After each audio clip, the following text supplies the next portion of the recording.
So the name of this game is Shake 'em and Bump 'em. To play this game, you're going to need your game board.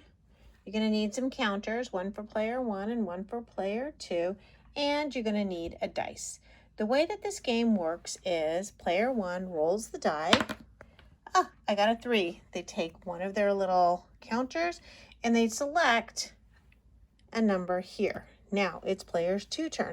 And we go back and forth with each player. Oh, no, 1. I don't get to cover anything. That's too bad, huh?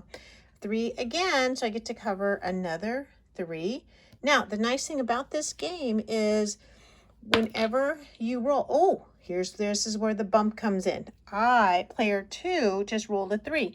Now, as player 2, I get the opportunity to bump this person off. And now I can cover the 3, right?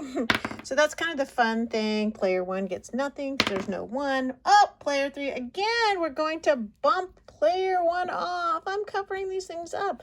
I feel like my die is getting the same thing. Oh, here we go, a 5. The way to win this game is you keep playing until every one of the pieces is covered. It was a 6. And the way that you lock in and hold a place for yourself is if you have 2 on there. So for example, here is the 3. So now I have player 2 has 2 markers on there, so that's frozen. So player 2 now has 1 point because they've actually owned that space. So as I said, the play keeps going back and forth until all of the pieces are covered. Let's see, player 5.